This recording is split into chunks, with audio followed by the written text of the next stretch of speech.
And we're back, Stripe Show podcast on a Thursday. You know what that means? It's Instruction, the most popular day of the week. Hope you're having a great week. Stripe Show podcast brought to you by Encore Golf. Encore designs high-performance golf balls for players of all skill levels and swing speeds. Joining me here today on a Thursday, he had to have a little surgery to slow him down, and that's why perhaps he's taking the time now to finally come on the podcast. You know him as the dew sweeper, Tony Ruggiero. How you doing, Tony? Man, I'm doing great, Travis. I appreciate you extending the offer to come on, and been wanting to do this for a while, and took a little colon surgery to slow me down, but we're coming back, easing back into it. So looking forward to teaching some golf. Oh, good. Everything's recovering and kind of slowly working back into the teaching, I'd imagine. Yeah, easing back into it. I taught my first couple lessons. I guess it would have been 8 days after the surgery, and then so it's been 10, 11 days. And I taught a couple on Saturday, and I've got a young man in from Arkansas I'm working with a little yesterday and today, but pretty light load for me, as you know how it is. I mean, yeah. You get everybody wanting to get on your book. It's hard to slow down, but sometimes they force you to do it. Yeah, sometimes it's a good thing, right? Take a step back, kind of look at it from 10,000 feet. And well, it's good that you're recovering, getting back out there. I know you do a lot of teaching there in Mobile, Alabama. And I also know you've got some performance retreats coming up down in Doral, right? Trump Doral, that you do with Rick Smith. Tell us about that before we get into some instruction here. Well, I've done these, performance retreats where I have, and I know you and I are going to talk about it, but this, I have a team of folks that I use that I've been fortunate to be around: Colby Touye, Dr. Greg Carton, Morgan Hale, Wayne Flint, bunch of teachers, and bring them together and have folks come. And it's a little different format. In fact, it's, we all work together as a team, very small groups, and we play golf together, have dinner and hang out. And, I had started doing those years ago, and as we've gotten better and a little bit more known, we've moved to bigger and better places. And I had the opportunity when I left Frederica several months ago and decided I went on my own, like, self-discovery mission here, figuring out what I wanted to do with my life when I grew up. Kevin Kirk is a dear friend and a great teacher, and him and Rick Smith had partnered, or he had started doing some stuff with Rick down at Doral, and we all got together. And Doral's a really cool place. Those have been it. It's an iconic place in the world of golf and instruction, and unbelievable hotel. And so I'm starting in December 14th and 15th, bringing folks down there and doing that. It's going to be fun.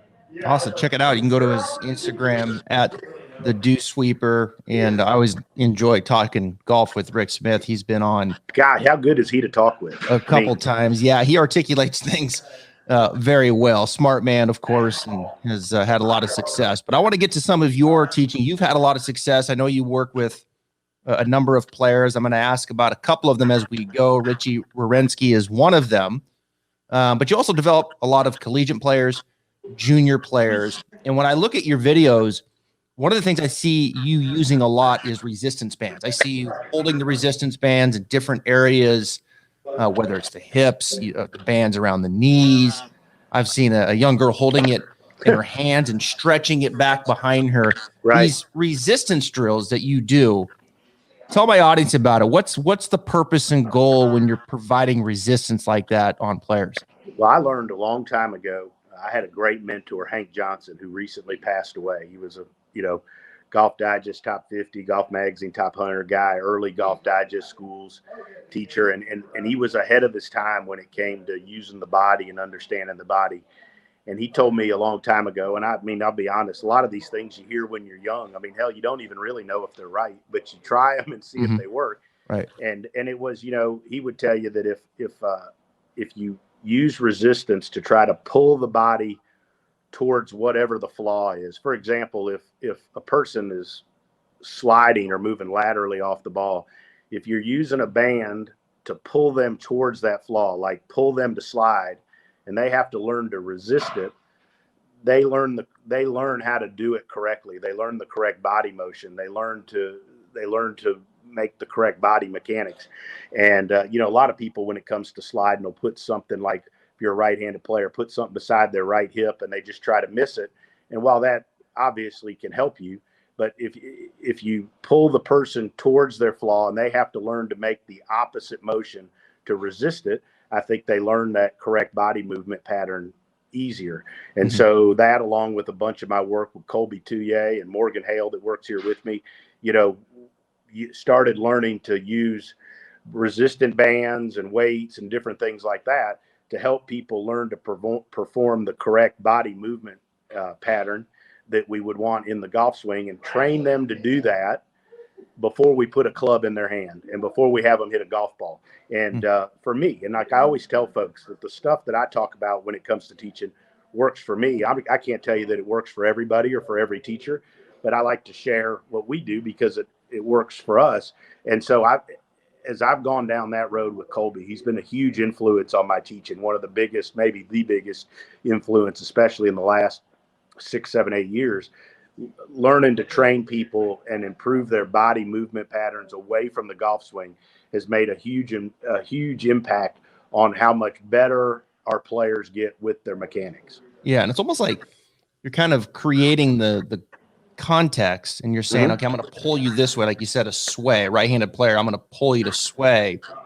And they're like, well, no, you're not. I'm going to resist and turn and stabilize. And it's like, now they start, well, what do you feel when you do that? Right. And now they're self-discovering without you telling them, hey, why don't you move this hip like this, do the knee like this, it's like a laundry list of things becomes apparent to them. And they're just like, oh, I just basically do this, not to sweat. It's like, perfect. Right. That's exactly it, and because, like, if we lined 100 people up and we asked them to do one thing, they'd all feel it a different way. Right.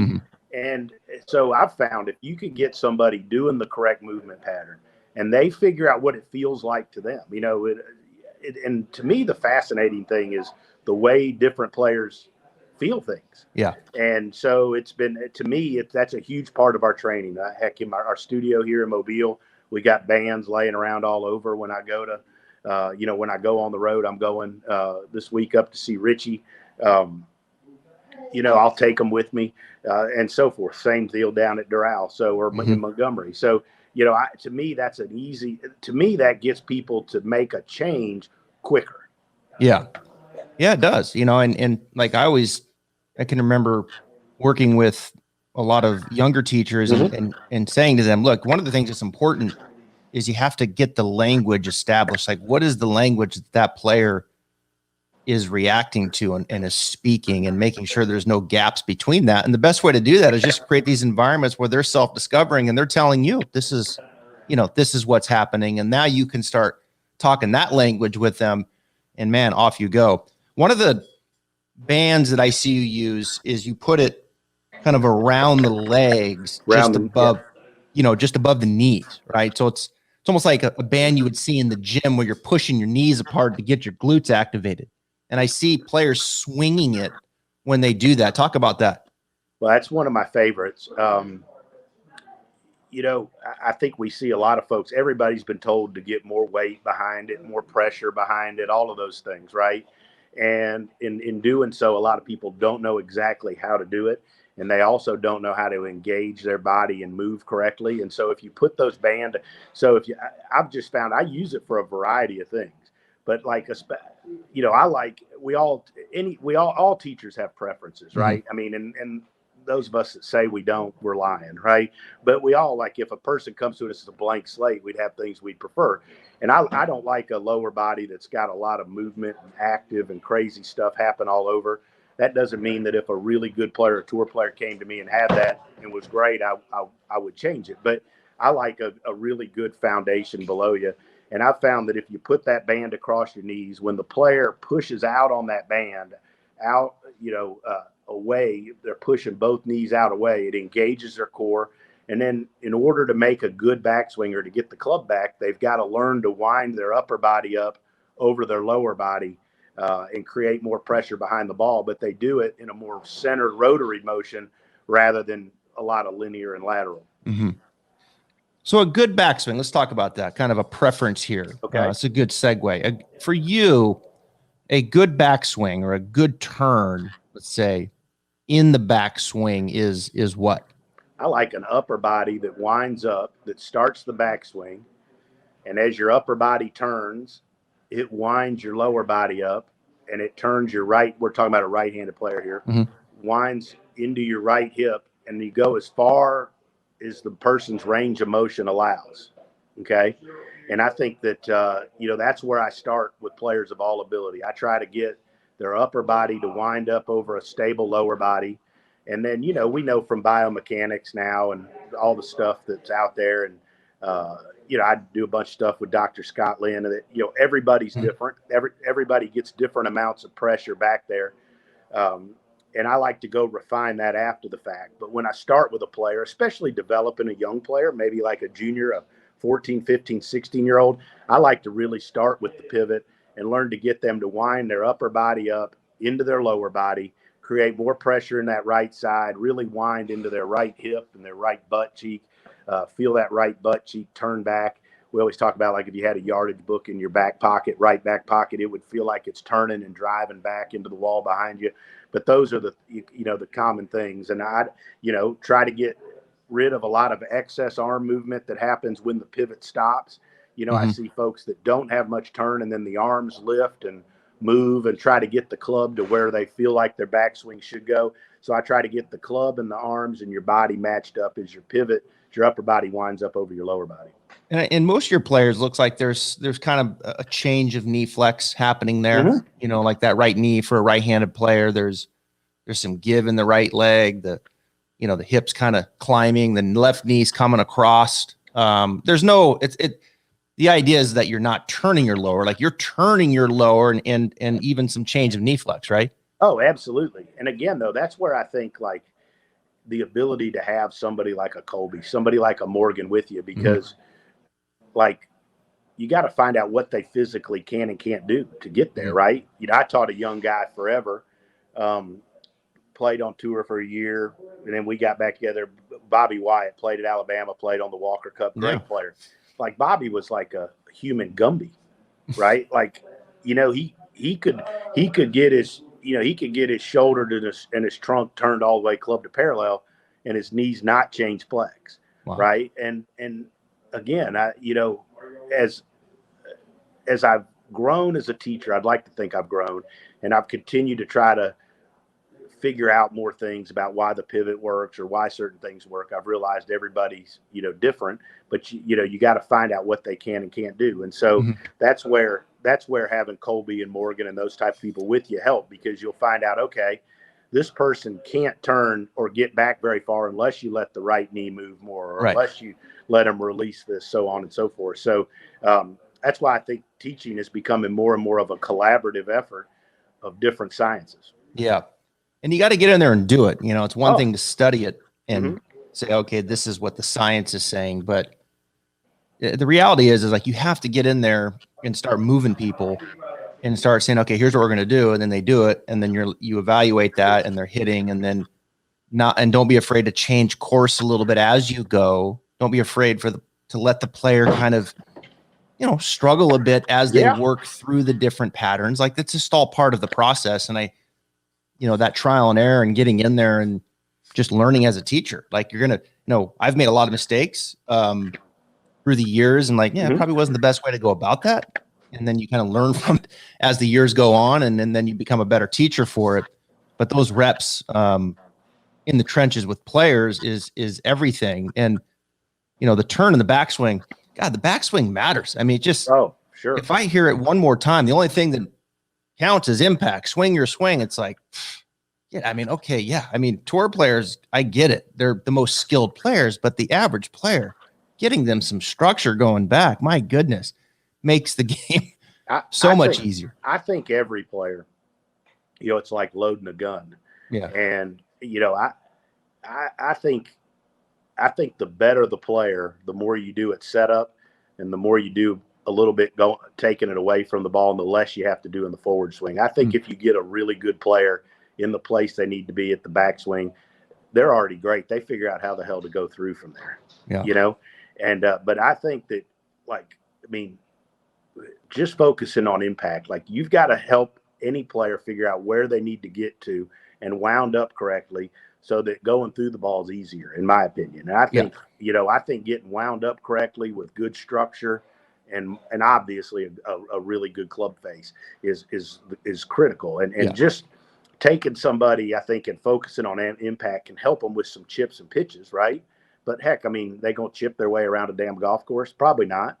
At some point, they're going to want to put a bigger club in their hand. So I think they've got to learn how to get wound up correctly so they can deliver it.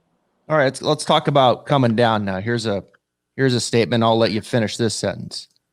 Preparing, we hear this word a lot, coming down. Preparing the shaft and the face in transition / downswing is what to you? Well, I think it's, a loaded question, right? But I don't focus a ton on the face or the shaft because I think you can affect change in the face. Well, the face, I like to get the face really good and square or however we want it at the top. And then I think the face and the shaft react a big degree to how the body moves coming out of the top. And so I try to make a lot of those changes, if at all possible. And I'm not saying that by any means that that's possible 100% of the time. I like to change where the path and the face and the shaft is by how the body moves and how the pressure shifts and how it changes coming out of the top. And there's a statement you made there. You like get the face square at the top, right? Or get the face square, maybe even ish. Yeah. Not open, right? For the amateur player. No. Like I think the hardest people to teach are open guys that were pretty decent players that were open. Man. Right. Amen. Because they already figured out how to time that up a little and they probably don't have as much rotation going through. So those are the ones you got to be careful with, the guys that were good players with a little bit open face. But no, it's always easy. I've got a really good college player. He just made the watch list yesterday. Ben Carr plays at Georgia Southern. Super shut, right? Like crazy shut. But we made the decision like, hey, let's not fix it. This kid's already great, right? He started working 3 years ago or so. So but there are limitations when you have that. You got to understand the limitations that the face has, and you got to understand like how you match that up. But for sure, I'm not a huge open face guy. Yeah. There's a difference. I always tell there's a difference if a Korn Ferry Tour player comes to you with the face open versus a 17 handicap comes to you, plays once right with the face open. Correct. As a teacher, you're looking at both those. Okay. This guy clearly is learning how to make things work coming down around that face. So I got to tread lightly. And then this guy over here, come here, give me that club face. Like let's get that club face more shut at the top. We're shutting that face on the amateur 9 times out of 10. We're going to get it more prepared early, like you said at the top. Or with the Korn Ferry player, it's like we got to tread lightly, because we got if we change the grip and or wrist angle, now all of a sudden you come down. Now there's got to be something else different. And to your point, that better player with that face just a little open is a tough one. My motto is with good players like Korn Ferry players, Latin players, PGA Tour players. I was given some great advice by Bill Harmon teaching them. We talked together a few times, and Billy said that his dad always looked at players, like we're talking about tour players, like what do they do well? Okay. Instead of looking at the stuff that's not good or wrong, which I think is our tendency as teachers to look at a golf swing and like, what if this isn't good? But to look at things in terms of like, what does this guy do that's good? Why does it work? And then figure out how to make them better from there. And that was a big thing for me in my teaching. And I've really tried to do that, especially with good players. And I think that when you start looking at good players through that camera lens, you have a different approach to how you help people. Yeah. And I think to that point, when you look at teachers and you're watching their stuff and their videos, like I have a nice appreciation for I think more so with teachers that have this wide range of, patterns in players that you see, right? They don't all look cookie cutter the same where it's, face square, shaft bit vertical, shallows, flexion in the wrists, rotation, exit plan, like check, all the way down this, beauty list. And those might be some preferences, and we probably share some of those. But at the end of the day, if your business is teaching tour players, I like to see wow, there's a range of patterns here. That's the only thing with Butch. There's a lot of different patterns going on here, and yet they're all winning. Correct. He's the best, right? That's crazy. That's good stuff. He's the best in the world at it. Yeah. And, that's why I'm proud of, if you look at the guys I've taught and had success with, developed or taught as tour players, they all hit different shapes, have different looks. And we've tried to find ways to help them. But as a teacher also, a big moment for me as a teacher was working with Lucas Glover when I started. Because like you mentioned, shaft on the plane, kind of club swing a little more left. I mean, that's kind of how I was taught to teach, right? And not zeroing out, but more along that line. And there comes a guy that wants to hit a big draw, right? So you had to learn, okay, well, that stuff I've been working on probably isn't going to hit a big draw. What do I got to do? And so, I think that as we go along teaching tour players, we also learn. And I think it's healthy as a teacher also to have players come to you that force you to step outside your box a little bit. And Lucas certainly did that for me. We had a great 5-year run, and he's an awesome player and a good friend. But so I wasn't a guy that ever taught anybody to curve it that much. So you had to learn to think in those terms, right? So it made me a better teacher. And I spent some time with Willie Wilcox, right? And Willie Wilcox was super unorthodox, kind of a homemade swing, like those swings, and a little bit of time with Bill Haas, like those swings that aren't like what we would put up, and they check every box for what we would want, but they've had a lot of success, and you got to figure out why they're good. See, that's true. That's that's the coaching aspect of it, right? When you're into that, is like digging in there and figuring out, right, the DNA of that player and protecting that player, and then and oftentimes, like you said, it can be simpler stuff, just little things that address, or a little bit of this or a little bit of that with these guys, but trying to maximize and protect their DNA. And there's no perfect roadmap to it, because every player is so different and every pattern can be so different, and that's just the whole complexity of the golf swing. I always go back to a story. You talked about Bill Harmon. I used to work for him at Golf Channel. We did a show called On the Range, and I got to spend every Wednesday night with him. And he'd basically make fun of me for like an hour on air, like every night, and, needle me to death. But we had some great conversations and just picking his brain about coaching. And he shared something very similar to that. I can remember Mike Bender came in one time and he told me a story. He says, he goes, do you know what Zach Johnson's path is with the wedge? And I was like, well, probably 4 to the right, 3 to the right. He goes, no, it's 10. And because I asked him, I said, why does Zach make so many wedge shots? Because he's one of the best wedge players ever. And he makes, it feels like he makes a wedge every week from 80 yards or something. And he goes, I think it's because of his path. He hits a draw. And I'm thinking, all right, 4 degrees, whatever. And he goes, no, it's 10. Like, come on. But how many of us would teach a 10-degree into out wedge path? Not many. I don't know if he taught it or if that's what Zach prefers, but that was, and I got to thinking to myself, I'm like, okay, so the ball's tumbling, he starts it right. The ball's always working in towards the flag. I never thought of that. I thought of that, but not at 10 degrees. Right. No question. I'm not sure I'm letting that go. On my tee, less than tee. No, probably not. And but that's the genius of a guy like Mike, right? That understood the guy's great at that and not changing it, and I've tried to get better at that as I've gotten older. I just turned 50 and I feel like I'm circling the drain, but, if somebody's really good, I think sometimes the hardest thing on a lesson tee is to say man, that's really good. I don't know that we need to do anything, because so many of us feel like we're not working or not doing anything if we're not talking and not changing anything. Right. And sometimes the hardest thing to do and the best thing to do for a player is tell them that they're doing the right thing and they need to go figure out how to shoot a lower score with it. Yeah. Let me ask you this. Jordan Spieth, he struggled there for the better part of 2 to 3 years.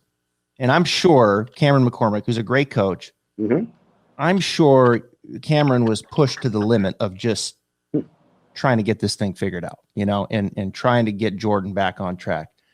And supposedly what really it came down to, and for kind of Jordan to kind of get back on track and not hit these hooks and things off the tee and get some confidence, was just kind of this reverse engineering saying, all right, Jordan, here's where you want to be at impact, right?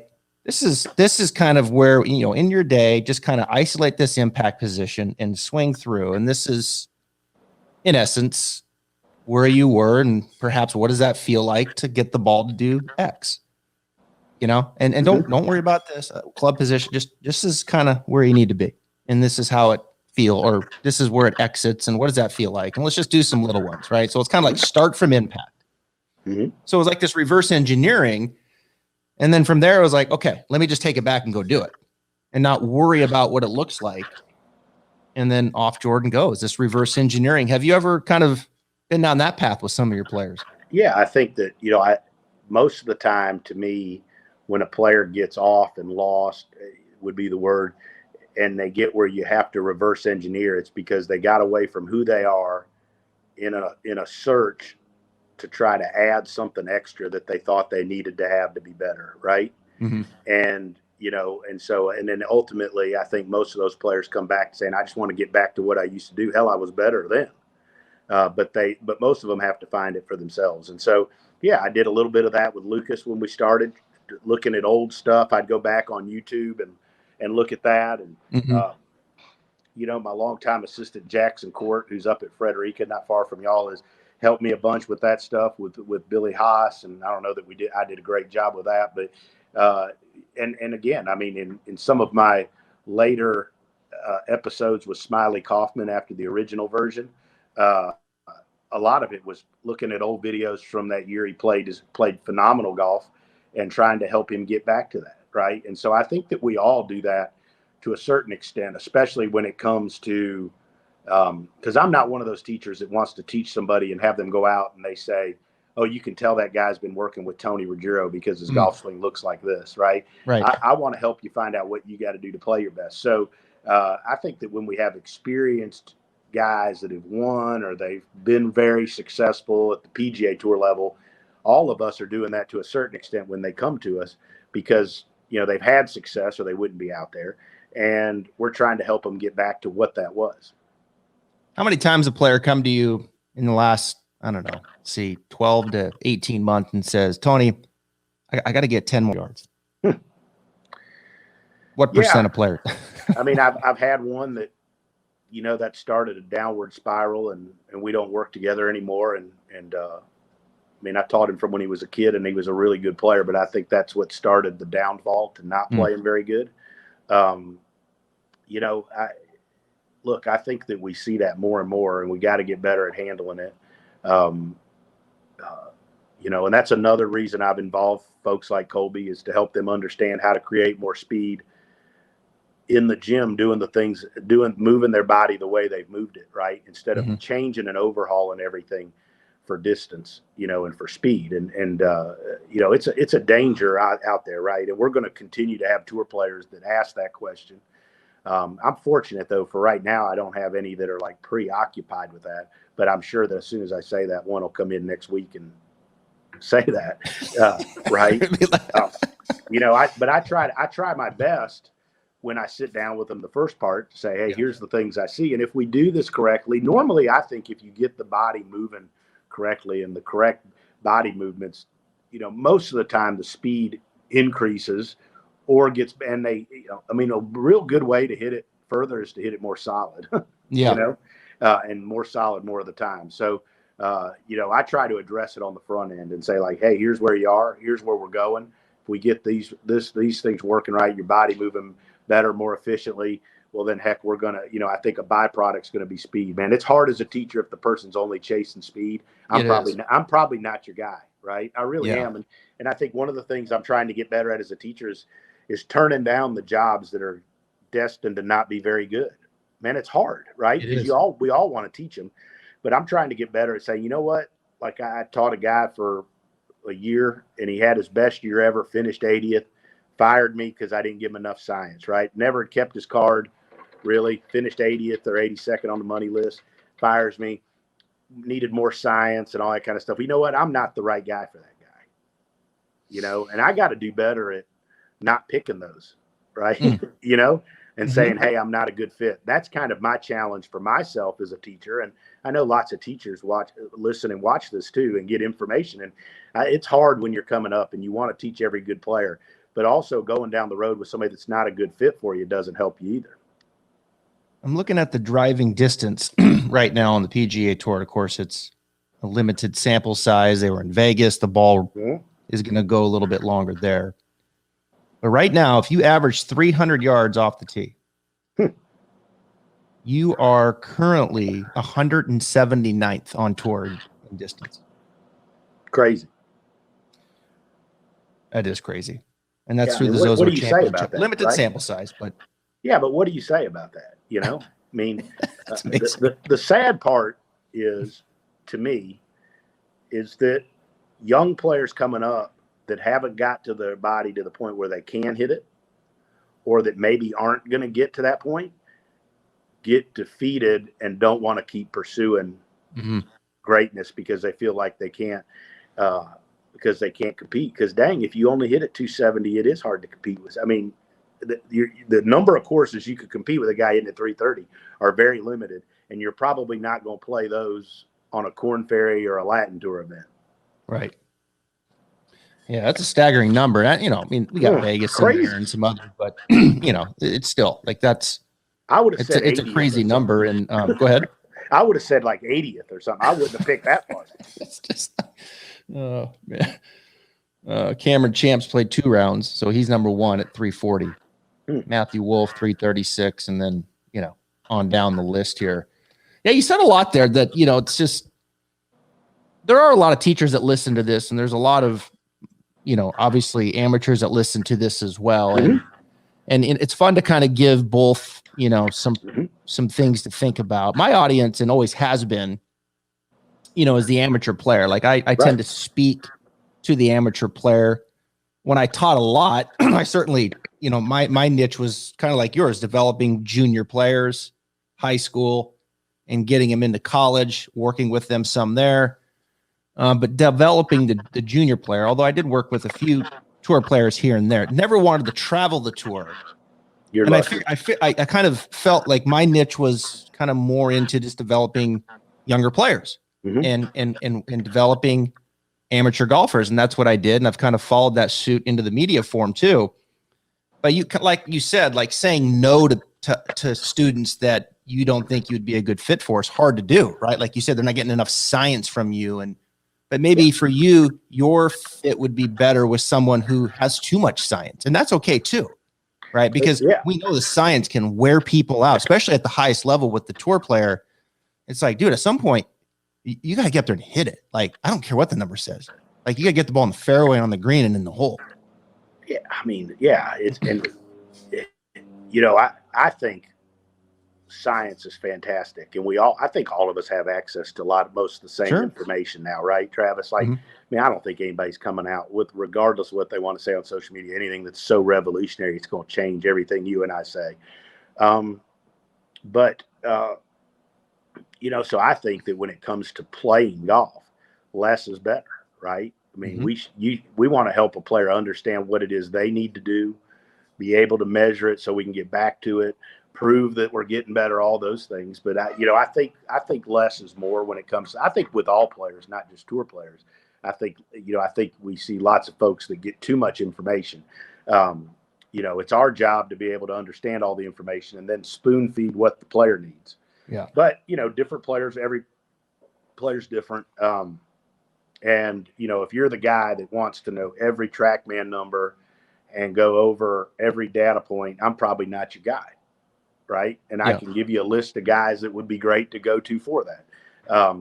But that's also, though, realizing that's probably a weakness of mine.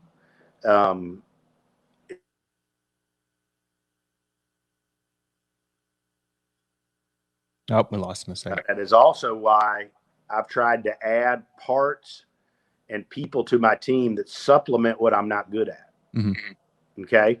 And so, so that's why I've added Dr. Scott Lynn. He's Yeah. one of the best biomechanics experts in golf, right? So having him be a resource for me and for my players is fantastic.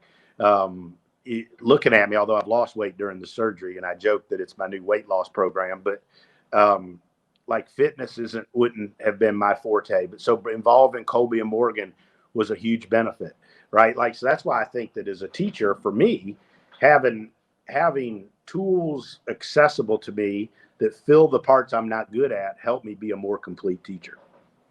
Let's finish with this. I know, right now you've got a number of players. You work with Beatrice Riccari on the LPGA Tour, Tom Lovelady. I've been seeing.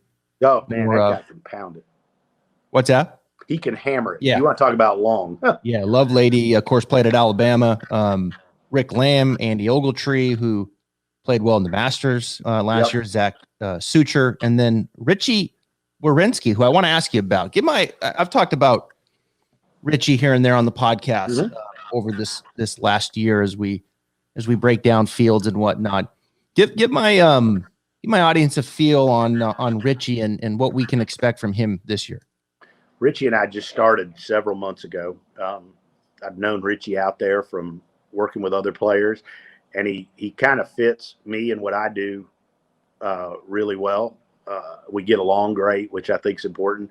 And all we're really trying to do is improve his. It kind of goes back to what we talked about at the very beginning of this. I didn't like the way, or I wouldn't say didn't like, but his way his lower body moved, and he wound up going back. He had a lot of movement all over. So, heck, one of the first things we did was that band across the knees to get him stable, right? Mm-hmm. And then him and Colby and I have done a bunch of work on learning to load correctly back into his right hip. So really, that's all we've done. And I think our job also as a teacher of tour players is to go slow and to figure out when to put the right ingredients in. And that's one thing, we've just worked on setup and getting wound up. But the thing I really like about Richie is like he knows how to play golf, right? And he would say, like, he's made the comment before, like, hey, I don't have the best or anywhere close to one of the good golf swings out here, and I've been able to keep my card every year, and I've won once. Like, if I can get fundamentally better, he's like, I think I can be a lot better, right? So that tells me when a guy's been able to keep his card every year, win out there, and he would have some things that aren't necessarily ideal, you're like, well, that guy knows how to play golf. Mm-hmm. Right. So I think that if we can make little changes that help him control the golf ball better and have better control over the club face, then his ability to play golf is going to help him. And the ceiling for how much better he can get is pretty high. Well, it'll be fun to watch him out there on the PGA Tour. And Lovelady, his status is what, Tom?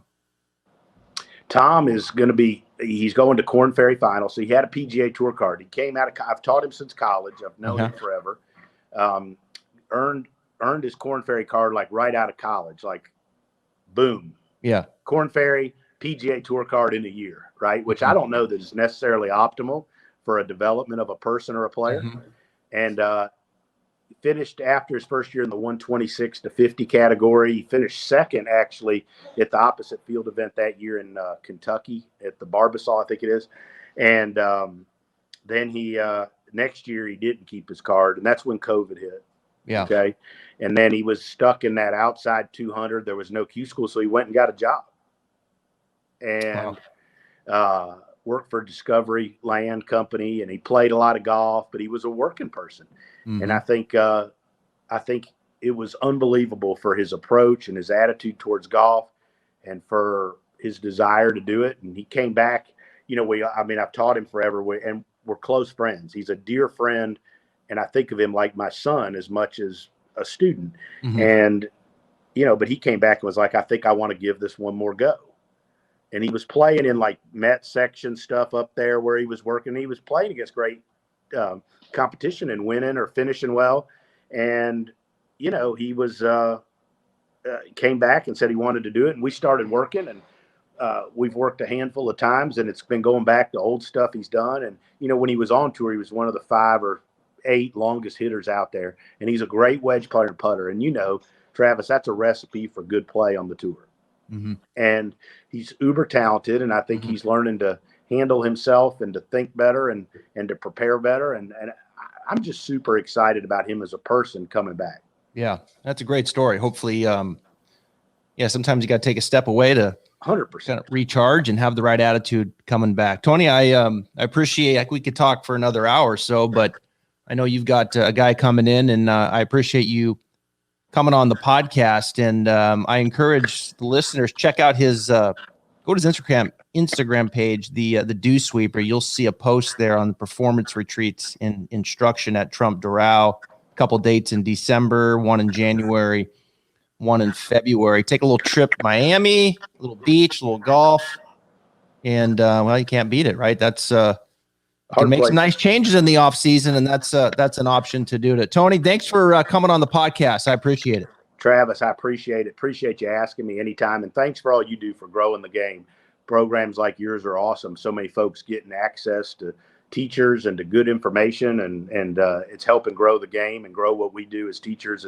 It's awesome and much appreciated, and hopefully we'll catch up down the road soon. We will. Thanks, Tony. Absolutely. Thank you.